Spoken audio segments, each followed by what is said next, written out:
Have you ever wondered what it truly costs for a being of pure light to survive in a universe made entirely of darkness? That question alone is enough to unsettle even the bravest souls, because in Warhammer 40K, nothing beautiful remains untouched, and nothing pure survives without paying a price that would shatter ordinary minds. And yet, at the heart of this brutal galaxy, there existed one figure so radiant, so impossibly noble, that even the shadows recoiled before him, Sanguinius, the angel, the Primarch destined for both adoration and annihilation. His life, as glorious as it appeared from afar, was built on foundations soaked with suffering, prophecy, and a horror that clung to him from the moment he took his first breath. People speak of Sanguinius as a symbol of hope, but hope is only born where despair already lives. His story didn't begin with triumph. It began with agony, an agony that wrapped itself around him like chains, shaping every beat of his wings and every moment of his existence. Exiled from birth, hurled across the galaxy by forces beyond mortal comprehension, he opened his eyes not to light, but to predators waiting to devour him. His wings, those magnificent symbols of divinity, were not a gift at first, they were a curse, a mark that made the creatures of Baal see him not as a child, but as prey. Even as an infant, the angel's life was soaked in fear, survival, and the constant instinct to fight against extinction. Many believe that greatness is chosen. For Sanguinius, greatness was forced upon him, hammered into him by a world that tried relentlessly to kill him. Every sunrise on Baal was a question: would he live through the day? Every nightfall was a darker question still: would he survive the monsters that hunted him? His wings made him unique, yes, but they also made him a target, a luminous beacon in a wasteland filled with radiation, mutation, and horrors twisted beyond sanity. He grew up knowing that beauty itself was dangerous, that standing out invited death, and that being different meant being hunted. Yet even through this terror, something impossible happened. The more the world tried to break him, the stronger he became. The more the beasts tore at him, the more fiercely he fought back. And every time he survived a creature that should have ended him, the people of Baal realized something frightening: this child was no ordinary survivor, he was a force that the wasteland itself could not kill. But even they did not understand the truth. Sanguinius wasn't just fighting monsters, he was fighting fate. A fate scripted long before Baal, long before the Imperium, long before he ever touched the sands that tried to swallow him. The horror of Sanguinius's life was never just in the enemies he faced. It was in the visions that haunted him, visions that began when he was only a boy, visions that shattered sleep and carved terror into his soul. He saw a future soaked in blood, a final battle against a darkness that even the angel feared. He saw himself standing alone, wings torn, body broken, facing a creature that whispered his doom long before he had a name for it. He never told the tribes of Baal the full truth of what he witnessed, because how could he? How do you explain nightmares of a future war between gods to people who are barely surviving mutated beasts? And yet, even with nightmares lurking behind his eyes, Sanguinius chose to rise above the terror. He chose compassion in a world that offered him none. He chose to protect those who could not protect themselves. But this kindness came with a price. Every act of mercy made him feel the weight of his own prophecy grow heavier. Every life he saved reminded him of the countless he would one day fail to protect. And deep down, in the quiet hours when he was alone with his visions, he understood something horrifying: his life was not his own. His destiny had been carved into him, and no strength, no courage, no purity could erase the ending he had already seen. But still, he moved forward. Because Sanguinius had wings, not just on his back, but in his soul. And wings are meant to rise, even when the sky itself is burning. This is where his story truly begins, with an angel shaped in blood, hunted by fate, and destined to become the most tragic, most beloved figure the Imperium would ever know. Fear shaped Sanguinius, but it never defined him. On the irradiated wastes of Baal, where the air was poison and the land was death incarnate, the child who should have been torn apart grew into something that defied reason. The tribes of Baal watched him with a mixture of awe and dread, for every step he took, every breath he drew, seemed to challenge the world that wanted him dead. It wasn't long before they realized that Sanguinius wasn't merely surviving, he was conquering a place that had conquered everyone before him. Baal was not a world that forgave weakness. Its deserts were carved by storms that stripped flesh from bone, its caves swarmed with mutated monstrosities, and its skies were choked with dust that turned day into eternal twilight. But the angel did not fear these things. He walked through storms that blinded warriors. He ventured into caverns where no man returned. And when the beasts came for him, he met them not with terror, but with a silent, unshakable resolve. His wings, once a mark of vulnerability, became weapons of survival, shields of feathers and bone, sweeping arcs of movement that confused predators and granted him the freedom to fight or flee as he chose. The tribes eventually approached him, but not with open arms. To them, he was an omen. A child with wings was unnatural, too beautiful for a world so broken. Some whispered he was a spirit sent to judge them, others feared he was a mutation so advanced it could doom the tribe. Yet when they finally confronted him, expecting a monster or a tyrant, what they found was a boy with eyes full of sorrow and compassion, eyes far too wise for his age, as if he had lived 1,000 lives already. He spoke few words, but his presence said everything. When a child of the tribe fell into a nest of rad scorpions, Sanguinius dove without hesitation, his wings spread like an angel descending from the heavens. When raiders attacked, he stepped between the innocent and the blades, unarmed, yet unyielding. And when famine struck, he traveled alone into the forbidden canyons and returned with food, water, and the carcasses of creatures no man had ever defeated. The tribe's fear slowly melted into reverence, not because he demanded it, but because his kindness left no room for doubt. He wasn't a weapon, he wasn't a warning, he was hope, a bright flame in a world of ash. But even as he became a protector to the people of Baal, the nightmares inside him grew worse. The visions were no longer fleeting glimpses. They became relentless storms in his mind, images of blood-drenched halls, a golden throne cracking under the weight of screams, and a colossal figure with burning eyes waiting for him across eternity. Sometimes he would wake gasping, wings trembling, heart racing as if he had just fought a battle that hadn't happened yet. The tribe heard his cries in the night, but they never questioned him. They merely saw it as the burden of an angel trapped in a mortal world. He knew better. He knew the future was calling to him, pulling him towards something he could not escape. He knew that the horrors he saw were not dreams, but warnings, prophecies engraved into his soul when he was cast across the galaxy. And worst of all, he knew that the darkness he glimpsed was searching for him, watching him, tasting the edges of his destiny like a predator savoring the scent of its prey. Yet he did not run from it.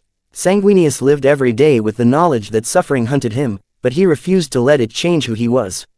His strength was not in his wings or his unnatural power. His strength was the simple, stubborn belief that even in a universe born of madness, one soul could still choose to be good. That belief would become his greatest light, and eventually, his deepest tragedy. Because no matter how bright he shined, the shadow that stalked him was always growing. And soon, it would reach him in a way he could never prepare for, through an arrival that would shatter his world, unravel his origin, and reveal the devastating truth of who, or what, he really was. There are moments in history when the world holds its breath, when time seems to stop as if waiting for fate to reveal its hand. For Baal, that moment came on a day when the sky cracked open like a wound. The tribes were preparing for another harsh night, gathering what little food they had, when the heavens erupted with a blinding flare, one so powerful it turned the wastes white and carved trembling shadows across the dunes. People dropped to their knees, thinking the world was ending. Sanguinius alone stood firm, though even he felt something in his chest tighten, as if destiny itself had reached out and pressed a hand against his heart. For years he had felt watched by some unseen force, but now that force was no longer distant. It was descending. The tribes scrambled into shelters, whispering in terror, but Sanguinius stayed beneath the burning sky, wings half extended as a strange, instinctive recognition washed over him. He did not understand the sensation, only that whatever approached was tied to him, woven into the very blood that flowed through his veins. As the light dimmed, an object began to take shape above the horizon, an enormous vessel of impossible scale, ancient yet advanced beyond anything the tribes had imagined. It cut through the atmosphere with the grace of a falling star, its shadow swallowing the desert as it slowed its descent. And then, silence. A silence so deep it felt like the universe paused to witness what would happen next. When the ship finally landed, the ground trembled. Dust rose in thick clouds as the tribes watched from afar, some praying, others preparing to run. Sanguinius did neither. He walked toward the vessel as if he had been waiting for it his entire life. He did not know why, but he felt the pull, subtle, overwhelming, familiar in a way that stirred something ancient inside him. Each step brought him closer to a truth he had unknowingly dreaded, a truth hidden in his nightmares, wrapped in visions of gold and blood. The ramp of the ship opened, and from the blinding interior emerged a figure so radiant, so immense in presence, that the tribes fell to the ground in worshipful fear. Even the beasts lurking in the canyon slithered back into their holes, whimpering at the aura that washed over the desert. The figure did not speak, yet his presence spoke for him. He was a being forged from power itself, a ruler whose authority bent reality, whose will shaped empires. Sanguinius felt his breath catch. Not from terror, but from recognition. The figure stepped forward, his armor shimmering with the brilliance of a rising sun, his eyes ancient and infinite. And then, in a voice that carried not through air but through the very soul, he spoke a single word. "My son." The tribes gasped. Sanguinius's wings twitched, his heart thundering in his chest. The nightmares he had endured for years suddenly unfurled into clarity. The golden throne, the voice that echoed across his visions, the sense of being pulled toward a destiny he could not escape. It had all been leading to this moment. The man standing before him was not merely a ruler. He was the emperor of mankind. The truth crashed into Sanguinius with the weight of a collapsing star. He was not a child of Baal. He was not a mutation gifted with wings. He was something far greater, something far more terrifying. A Primarch, one of 20 beings engineered to be perfect, made to reshape the galaxy, molded to be weapons in the hands of a godlike father. The people he had grown to love, the land he had bled for, the life he had built, all of it had been nothing more than the prologue to a story far larger and far darker than he ever imagined. The Emperor approached him, and for a moment, the world felt unbearably still. Sanguinius could sense the truth behind his father's eyes, pride, relief, and something else hidden beneath layers of ancient control. Something like regret, but the angel did not recoil. Instead, he bowed his head, not in submission, but in acceptance. He understood that whatever path lay ahead would be filled with war, sacrifice, and the weight of billions. And yet, he knew he could not refuse it, because the visions he had carried his entire life, the blood-soaked future, the monstrous figure waiting for him, were now closer than ever.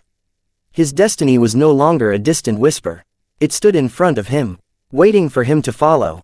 And so, with one final look at the world that had forged him, Sanguinius stepped forward into the shadow of the Emperor's presence, knowing that from this moment on, his life would no longer belong to him. It would belong to fate. The Emperor did not take Sanguinius by force. He didn't need to. The moment the angel stepped toward him, something ancient, something buried deep within both their souls, awakened, an echo of a bond that had been shattered by dark, unseen powers and now sought to restore itself. The tribes watched, spellbound, as Sanguinius and the Emperor stood face to face, two beings so radiant that even the poisonous winds of Baal seemed to soften around them. But beneath this moment of quiet awe, a truth far less gentle stirred. Nothing about this reunion was simple, and nothing about Sanguinius's future would be kind. As he walked beside the Emperor toward the waiting ship, Sanguinius couldn't shake the sense of unease gnawing at him. This was the father he had seen in visions, sometimes as a savior, sometimes as a distant god, and sometimes as a presence standing silent atop mountains of corpses. Now he saw the man in the flesh, and with that sight came a terrifying realization: the Emperor was not merely powerful. He was inevitable, a force of nature, a being who moved with the calm certainty of someone who always got what he intended, regardless of the cost. The ship's interior was a realm of impossible wonder. Golden light filled its corridors, humming with energy far beyond the crude technology of Baal. Artifacts of unknown purpose lined the walls, and each whispered of a civilization older than the tribes could imagine. Yet even surrounded by this splendor, Sanguinius felt out of place. His bare feet, so familiar with sand, stone, and ash, seemed foreign on polished metal floors. His wings brushed against immaculate surfaces as though they belonged to a different world entirely. And perhaps they did. As the ship lifted off, Baal shrank beneath him. The planet that had forged his strength, his compassion, and his identity became nothing more than a fading sphere of dust and ruin. He watched it fall away, and a pang of grief pierced him. Not because he was afraid to leave, but because he sensed, deep down, that he would never return to it unchanged. He was stepping into a future that would reshape him, mold him into something far greater, and far more tragic. A destiny surrounded by the roar of war and the shadow of an ending he had already glimpsed in countless nightmares. The Emperor spoke to him then, not as a ruler but as a father attempting to bridge an eternity of separation. He explained the truth of the Primarchs, how they had been created to unite humanity, how they had been stolen by powers that wished to twist destiny itself, and how each had been scattered across the stars. Sanguinius listened silently, his expression calm, yet every word weighed on him like a chain being forged around his spirit. He learned he was not alone. 19 brothers lived somewhere in the galaxy, each shaped by alien worlds, each wielding power that could uplift or annihilate entire civilizations. But there was a deeper truth the Emperor never mentioned, one Sanguinius felt as surely as he felt the beat of his wings. His visions, the ones that showed him bathed in blood, standing before a throne of corpses, facing an unimaginable enemy, were connected to his role in this vast design. He knew the Emperor sensed his foresight. He knew his father recognized the silent terror behind his eyes. And yet, the Emperor did not ask him about the nightmares. He did not offer comfort, or reassurance, or answers. He offered duty. The Imperium, the Great Crusade, the destiny of mankind, all of it was placed before Sanguinius as if it were a gift. But the angel saw the truth beneath the grand words. This was not just purpose. It was burden, a burden he could not refuse, not because the Emperor demanded it, but because billions of lives would depend on him. Responsibility became his armor. Compassion became his weapon. His heart, soft and vulnerable, became the core of a legacy that others would die to protect. As the ship traveled across the stars, Sanguinius felt the weight of humanity pressing upon him, countless souls yearning for salvation, for hope, for an end to the endless night. And he realized something terrifying: they would all look to him. They would all see the wings, the radiance, the calm strength he carried, and they would believe he could save them. He would do everything in his power to live up to that belief. But deep down, hidden beneath his courage, was a fear he could never share. A fear rooted in the visions that had tormented him since childhood. A fear that whispered one truth over and over. No matter how much he saved, no matter how brightly he shined, no matter how fiercely he fought, he would never outrun the shadow waiting for him. And so began Sanguinius's life as a Primarch, glorious, noble, and revered by billions, yet chained to a destiny soaked in horror. The Emperor's ship carved across the void with silent majesty, bearing Sanguinius toward a future he could scarcely imagine. But even as the stars streaked past, he felt another sensation rising within him, one that had nothing to do with destiny, duty, or visions of doom. It was the strange pull of kinship, a faint but powerful echo resonating somewhere in the endless night. His brothers were out there. 19 beings like him, Primarchs shaped by genius, scattered by malice, and raised by worlds as brutal or beautiful as Baal. He didn't know their names yet, or their faces, or the nature of their hearts. But he felt them like distant flames, each burning with its own intensity. What he could not sense, however, was the difference between the flames that warmed, and the flames that consumed. The first meeting with his brothers was overwhelming. The ship carried him to a grand assembly aboard a colossal war vessel, a place where the future of the Imperium was being forged moment by moment. As Sanguinius stepped into the hall, the air trembled with psychic pressure and raw power.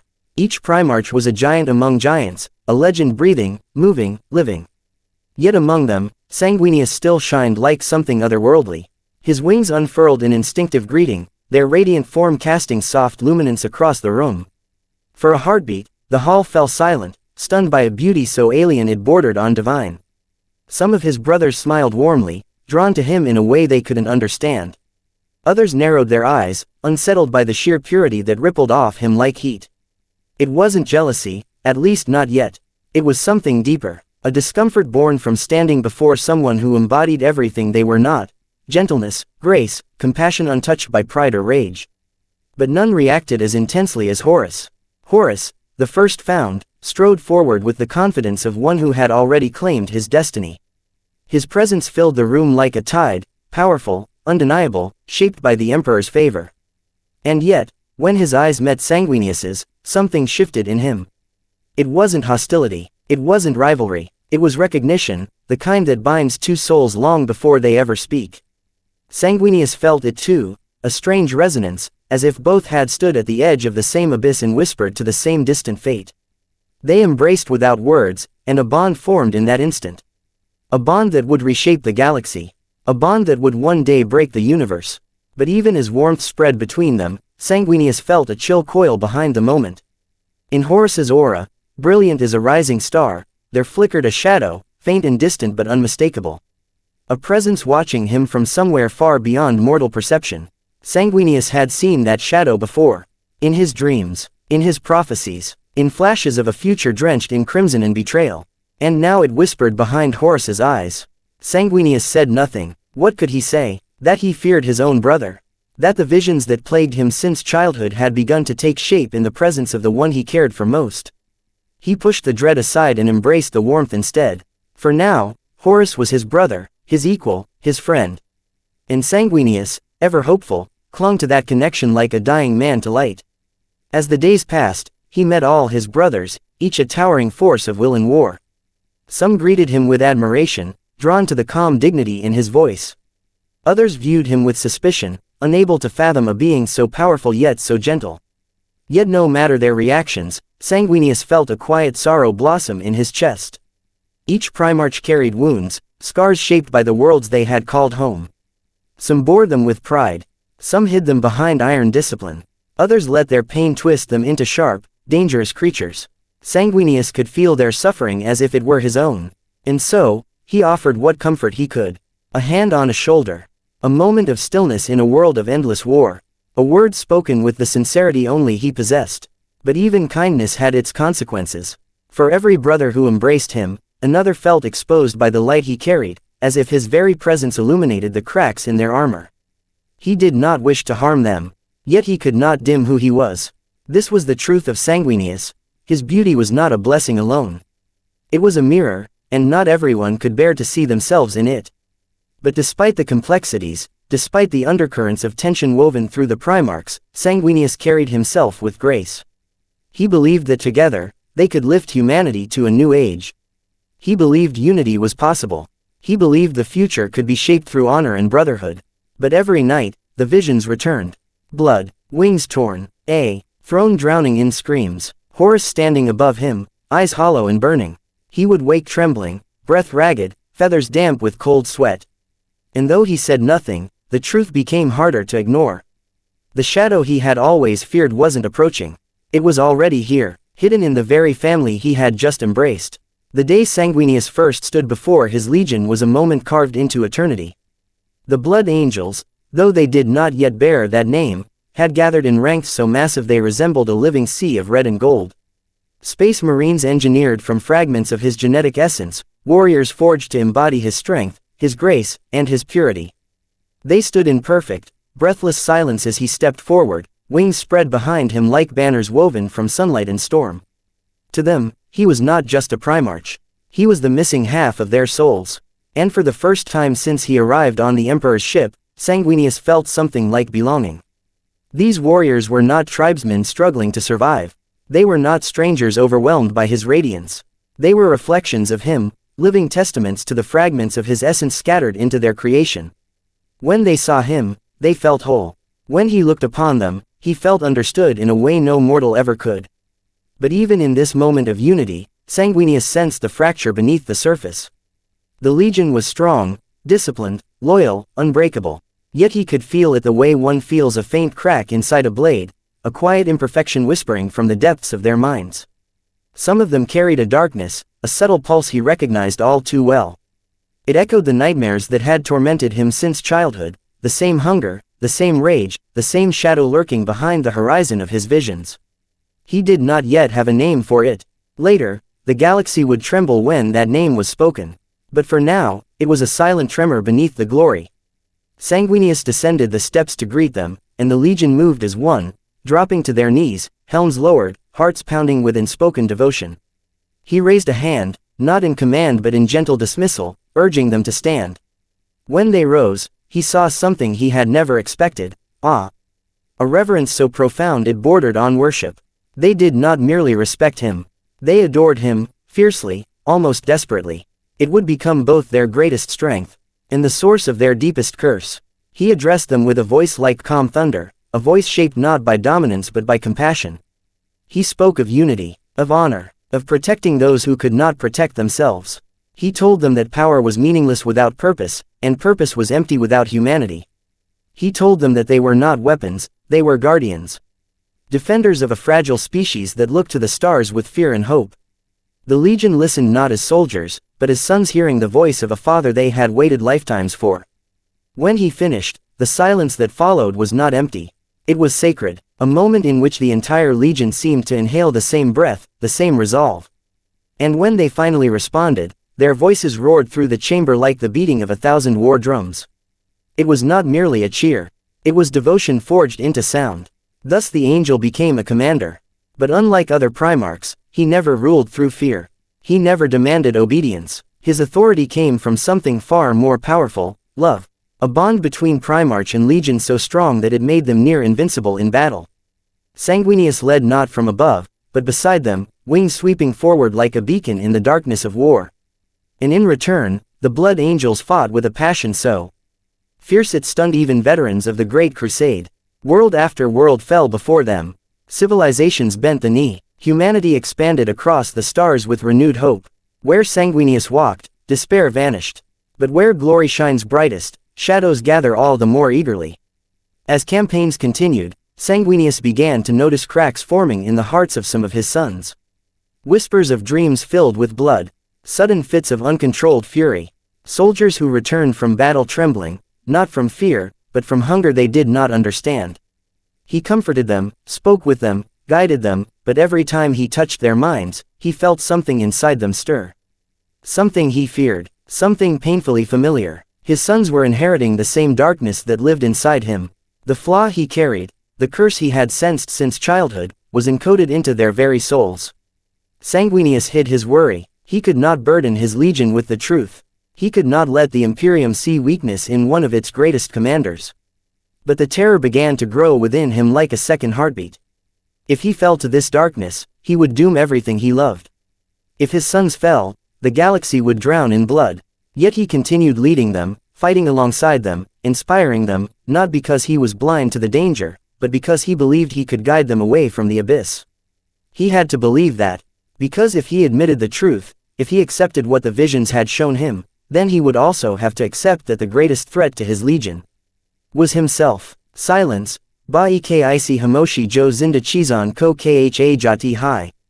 Jis wakt protagonist ne apni thaki we onken koli, uzni mesus kia ke wo ab usi dunia mine nahi jis mine wo kabi chila kar jitada. Yahan na hawati, na zamin, surfi ke thela hu avoid jo sans ko bi kade kardeta.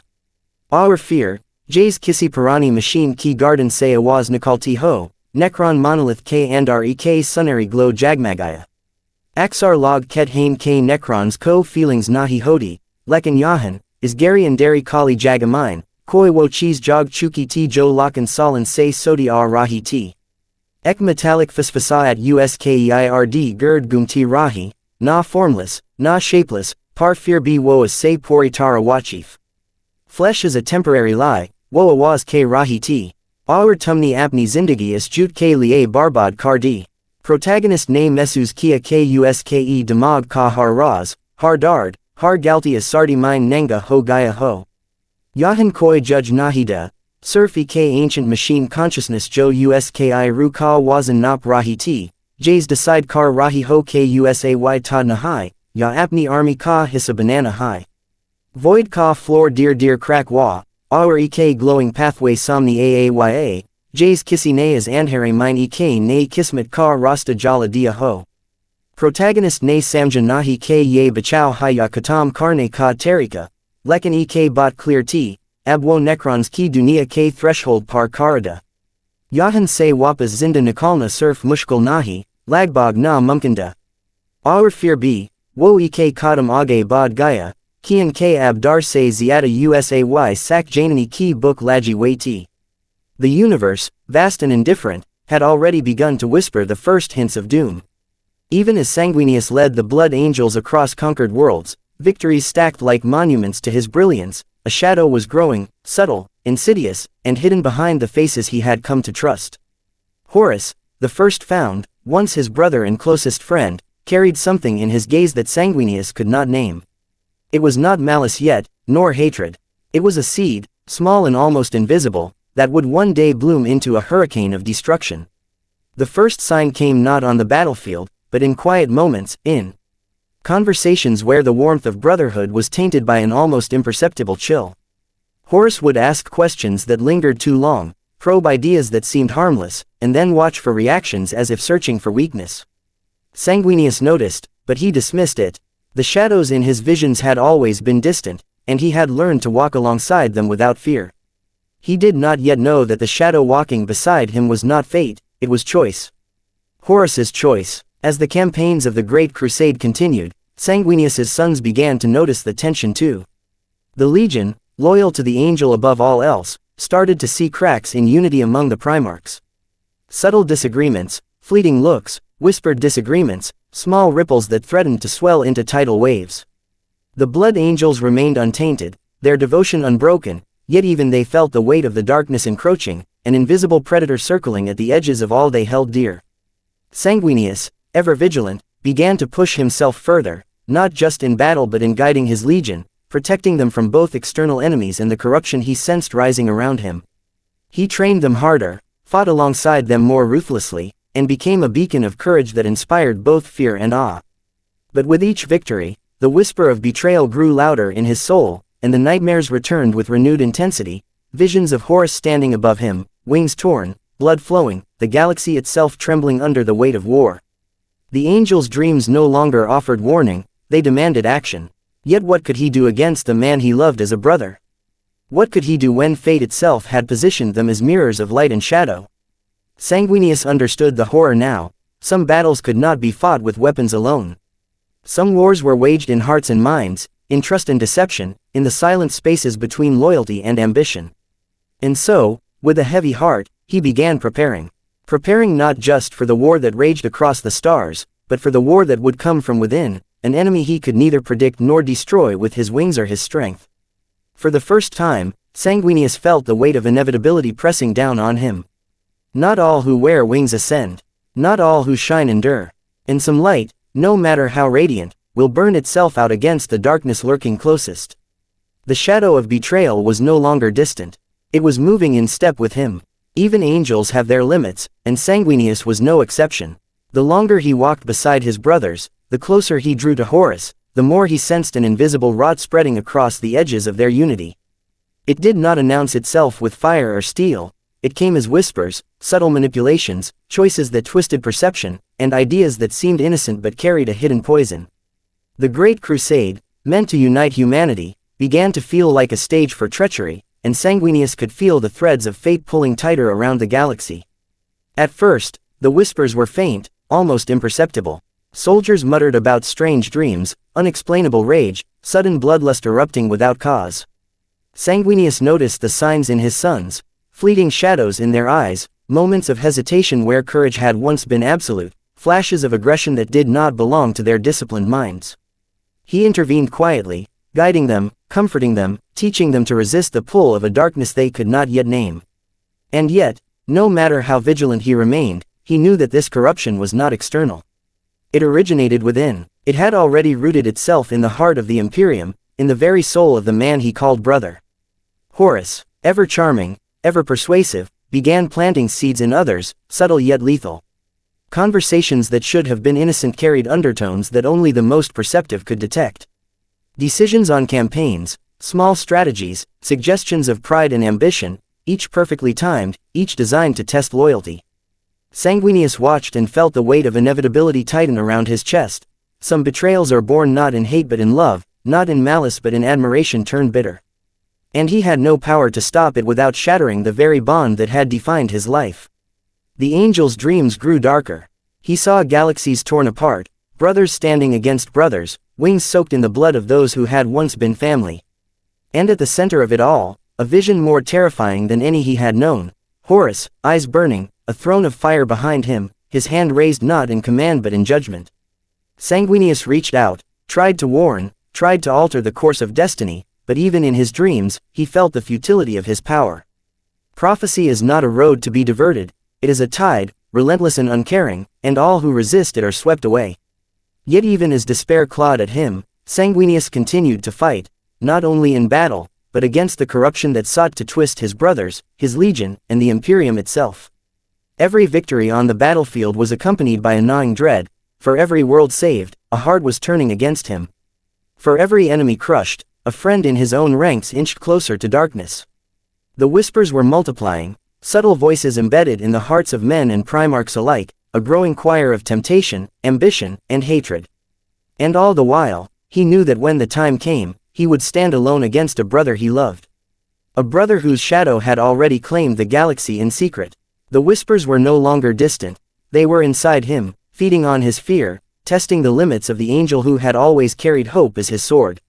Sanguinius understood with cold clarity, some wars cannot be won, some darkness cannot be destroyed, and some betrayals are destined to break even the strongest of angels. He clenched his fists, wings trembling slightly, as a single thought consumed him. When the moment comes, I will have to face Horus. And I must do what no heart wishes to do, even if it shatters me forever. The moment arrived with a fury that no prophecy could soften, a storm that had been gathering across the stars for decades finally breaking with the weight of inevitability. The Great Crusade had become a galaxy of fire and betrayal, and the angel, Sanguinius, stood at the center of a war that no one, not even the Emperor, could stop. His wings, once symbols of hope and protection, now trembled under the burden of destiny. The whispers of corruption that had haunted the shadows of his brothers had become a roar, and at the heart of it all stood Horus, no longer a friend, no longer a brother in trust, but the living incarnation of everything Sanguinius had feared. They met on the decks of the Warmaster's flagship, the air thick with tension, the void outside the hull a silent witness to the tragedy unfolding. Horus looked at him with eyes ablaze, a storm of ambition and darkness behind them. Sanguinius's heart, so full of compassion and hope, now carried a blade of sorrow. He knew the truth he had carried since childhood, the visions of death, the throne of fire, the final judgment, and it all converged in this single, unbearable moment. He had to face his brother, not as an enemy, but as the fate he had always seen. The battle was swift, beautiful, and devastating. Wings clashed with rage, strength met strength, and Sanguinius's every strike was measured, not with hate, but with the sorrow of inevitable loss. He fought not to kill, but to protect the Imperium, to delay the end, to buy the galaxy a moment of light in the darkness. Yet he could feel his life slipping away with each heartbeat, his wounds deepening, his blood soaking the floor, his visions coming alive around him. He was not just fighting Horus, he was fighting destiny itself, the relentless future that had always awaited him. And then it happened, a strike, sudden and unforgiving, that tore through him like the world itself was unraveling. Wings faltered, eyes dimmed, the angel of Baal, the beacon of hope, the brother beloved by all, fell to the floor, broken but unyielding even in death. The galaxy wept with him, though few knew the depth of what had been lost. Yet Sanguinius's story did not end with his death. Even as his life faded, his spirit radiated across the hearts of his sons, his legion, and those who believed in the light he carried. The blood angels, inspired by his courage and purity, carried his legacy through the shadows, fighting against corruption, preserving humanity, and remembering that even the brightest angel could not escape the darkness, but could leave a light that would burn forever. In the end, the horror of his life, the relentless suffering, the betrayals, the visions of doom, was transformed into a legend. A legend that whispered across the stars, that even in the most horrific, brutal universe, a soul could shine with courage, hope, and love.